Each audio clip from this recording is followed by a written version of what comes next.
What's up, everyone? Welcome back to the Horror Show. I'm Cecil Laird. And you got Jaime and Fuego here. Continuing our Freddy comic book review series. Now, this is going to be the fourth episode. We've covered a bunch already, but including last episode, if you missed it, was Marvel's A Nightmare on Elm Street.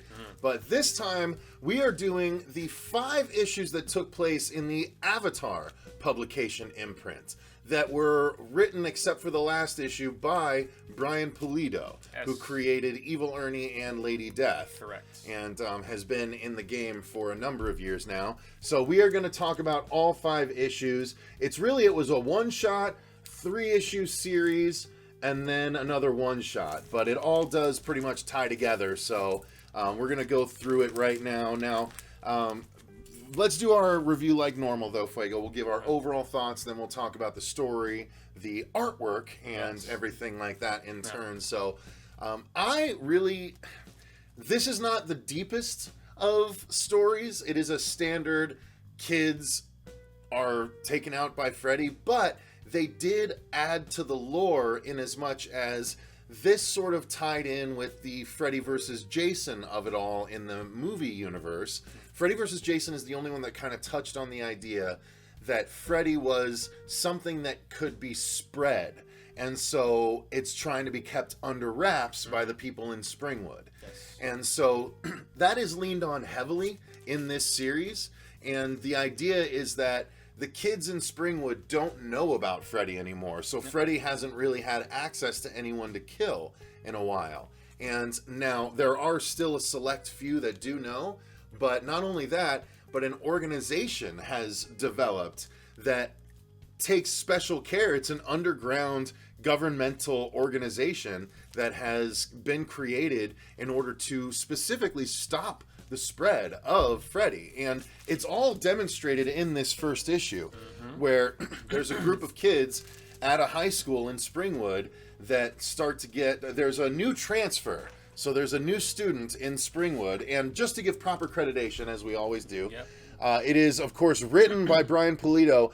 The pencils and inks are done by Juan Jose Reap, and the reason I love that is because he is one of the more prominent crossed guys. And which is also another Avatar property, and that's why just seeing how grisly this book gets, and we'll touch more upon it once we get to the artwork and stuff like that, but it lives up to the notoriety of a lot of their books. But he's known for packing in a ton of characters and a ton of detail into every single page and panel. And I'll show you some examples of that. This is sort of proto that, like he really gets more and more into that. I have a few other Avatar books by him as well. Yeah, Frank Miller's Hard Boiled also did that as well. I forget the name of the artist behind that one, but just the immense amount of so much detail on the page. I think that's the same guy that does Samurai. Oh God, what is it called? I'll put the graphic up of what it's called. Hard Boiled is awesome visually. Story-wise, it's just okay. But and this Samurai Monk or something like that. Maybe. Oh, damn it, something like that. But anyway, so this is a good example. He packs a lot of figures into each of these panels here, just on the right side, or your left side rather. So you can see in the actual classroom and in the hallway, he packs panels full of figures, and they're all very, very detailed. I got to be careful how close I get. Sorry, Fuego, for cutting you out, but fine, I want them to see the detail in all of the figures. And he brightly colored, and it makes the gore pop too once you get to it, especially because of that. Exactly. So this is where we're going to get into the into the kills. The Avatar book kills are the goriest kills in all of the Freddy comic books. Which is one thing Freddy was given a disservice in my estimation in like Freddy versus Jason and even a few of the other comic book sequels and stuff like that. Yes, that we'll be getting to. But in this, it feels like just a return to the imaginative nature that we got in some of the later Freddy films, like 4 and 5, of just doing these grandiose, gross, just crazy kills that also, I mean, there's a girl who has an eating disorder, there's a girl with a drug addiction, there's just and each kill corresponds, you know, which is cool. So yeah, just to show you an idea, This is the one, she's sort of the bigger girl of the group. And so Freddy plays on it in her nightmare. She's in the boiler room, and it starts over here. That's her normal size, and then Freddy appears, and she starts to sort of expand as things go, and then she gets super, super big, like the Violet, like Violet in Willy Wonka. Yeah, exactly. And then he puts one little claw and taps her, and this is where it gets fun, because right before this happens, there's a couple of cops, as you can see, that find her asleep in the car. So there's a couple cops that are like, what's going on? Why is this girl just asleep in the car? She has the nightmare, and then Freddy just literally pops her. Gross. And so here's what's cool. They do what the later movies do. So he pops her in the dream here, and that's no joke. But then you see she actually pops in reality as well, and like sprays all over the cops. Nice. So it's just so disturbing and so gross, but that's why I love these books. Yeah. And these came out in 2005, April 2005. Okay. So, these are 14, 15 years old at this point, and it's still really cool, and so the story is about this girl. She transfers in. Well, you think it's about this girl. You think it's about this girl, and then in turn, it's like a baton passing by the time we get to the second issue. Exactly. So she transfers to the school, and because she is heard, and in this whole scene I showed earlier, she's heard with this girl talking about Freddy, she is actually taken away by dudes in suits, and she's taken to this organization that apparently knows about Freddy and has been attempting to keep the kids of Springwood to learn about him. So she is almost inadvertently, because she's this new student, the catalyst for all of these kids that know nothing about Freddy to become initiated suddenly, and in turn for his power to start building once again. And then we get into our core group here in the later issues. You've got your typical stoner kid. Yeah, I don't want to spend too much time on issue 1 here. Yeah. So yes, the issue unfolds, but it was a one issue. It was a Nightmare on Elm Street special that was essentially a prologue to this. Yeah, kind of get your feet wet and I forgot to show you the covers. So here, just so you can see the up close cover. I do have a couple of the gore variants, so shield your eyes. If you're not about that, this is one of them. So yeah, it's definitely aggressive. So this is a Nightmare on Elm Street Paranoid is what this one is called. I think I'm paranoid. And so this is about the story of Claire, whose father is one of the officers trying to keep the idea of Freddy away. And again, this is also done by the same team of Brian Pulido and Juan Jose Rip, and or Reap, I'm not sure how to say it, but it is super really awesome stuff. So in this issue, the very beginning here is Claire running into her dead friends from the first issue. So I'll just show you some of the artwork here, because you see how horrible and horrifying it can be. And one of the dudes actually gets eaten by a video game character in the first issue, and it's like super awesome. It's like very much what we got in the scene in 4, I believe, where he opens up his shirt and there's all the faces like in his torso. And just so you can see another version of Freddy, like I haven't shown much Freddy, just sort of the outcomes and stuff. He's all over the books, and they don't shy away from showing him, and also from putting him very similar to in like 4 and 5 in these crazy garbs and different costumes aside from his typical striped sweater and hat and claw and everything. They do cater the kills very much so. They really do. So very rapidly, Claire finds out about Freddy, and she confronts her father and says, you're hiding him from people. You need to be warning him. And he's like, no, please, you don't understand. If you tell people, it'll spread. And so she promises to go to school and not talk about it. Of course, it comes up anyway, and I want to show this again to show how detail-packed the artwork is, just even on these mundane pages. And he really throws in a ton of detail. The figure work is amazing.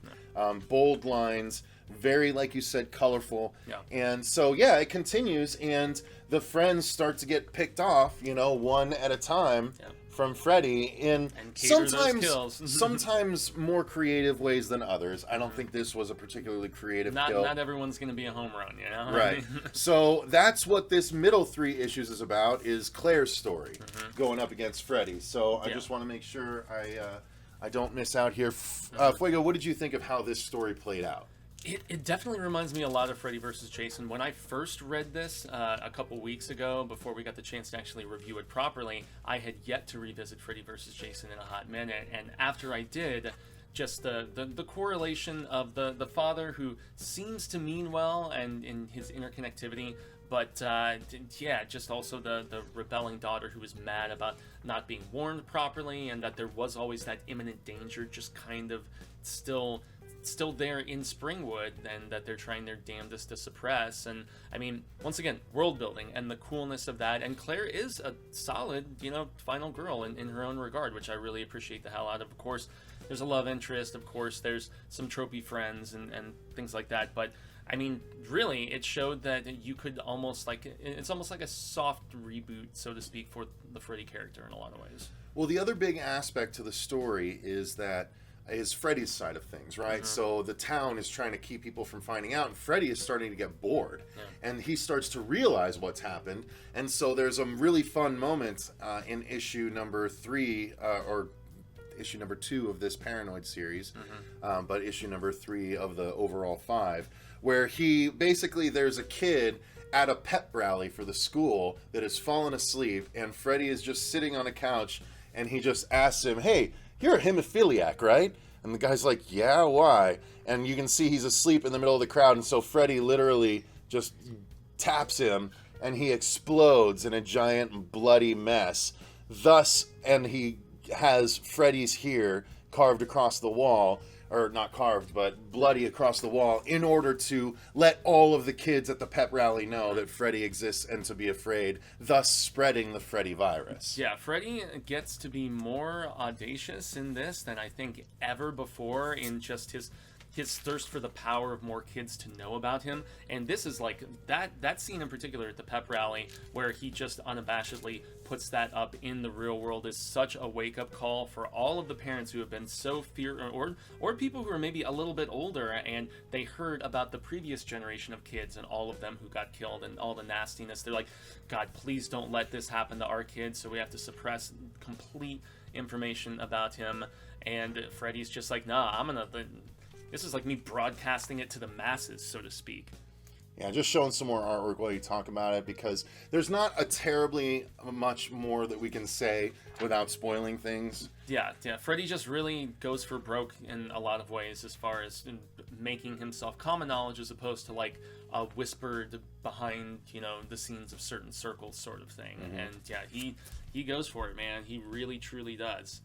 And it gets super aggressive at times. It's super fun. It's again, if you always just liked the gore aspect of the Freddy Freddy movies, then you're not going to be disappointed. This definitely delivers on the side of gore, and the story is just sort of your typical Freddy or even typical 80s slasher story, a group of kids tormented by a slasher. But I haven't been showing the last 2 covers. Let me show the last 2 covers real quick. So yes. This was Paranoid number 2. A Miss Freddy pageant, it looks like. More or less. And some of these are wraparound covers, but and then Freddy hanging out at a slumber party. That's the last issue of Paranoid. And then the final issue here, which is called Fearbook, that is Freddy hiding his claws from this girl who, this one is, again, a separate story from Paranoid, but it's about Christina Baldwin, who just started in Springwood as well, and is falling asleep and experiencing Freddy, who has been having trouble after his experience in the 3-issue Paranoid series. As we are referenced. I mean, we see 2 of the characters from the previous few issues. So. But this one is just basically, Christina is a girl who is new to the town, who is stuck in a convenience store when it is being robbed by a group of 4 thieves. Yeah, wrong place, wrong time. Wrong place, wrong time, but things start to go wrong during the robbery, and people start to die because of Freddy, and it's definitely a stretch considering how everyone has to be knocked out in order for it to work. In fact, I think Christina is the one that actually poisons a drink or two for a couple of them, putting them to sleep and giving Freddy access to them. But it does have a couple of really cool sort of kills. I'll show you one right here where a guy falls asleep and there's a giant mouse trap that snaps him in half, essentially. And the way they show that in the real world, like, it's not nice, you know? So they deliver on those gore aspects. Now, again, proper accreditation. This one was written by Brian Pulido as well. It was the artwork that was done by Dheeraj Verma. So it's just so you guys see. But still keeping with the vibe, obviously, at least visually, and just that grossness. I just imagine Pulido having so much fun trying to come up with whatever sort of wacky kill he could fit into the scheme of things. And this one being a little bit more, I don't know, centric to the robbers and the combatants. And yeah, there's this car crash that happens, and it's actually a really badass ending, to be honest with you, because one of the robbers tries to make off with Christina. It doesn't go his way, as you just saw. There's a car accident, and when the authorities show up to try and help, they see that the guy is asleep but screaming, and the authorities in the town all know about Freddy. She's just like, they're like, should we call someone? And she's just like, no, let Freddy have his fun. Yeah. You know, because the thief was not a good man. So it was kind of a really cool ending to the whole thing. So I really dug this Avatar series. What about you? It was a violent, grotesque run that I feel like, at least brought to the comic book, people and, their entire quotient.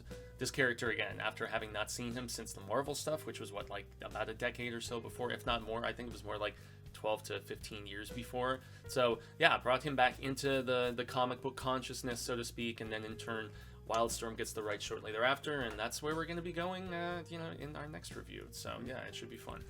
So yes, guys, that's going to do it for Nightmare on Elm Street comic book review number 4. We do have at least 4 more episodes coming.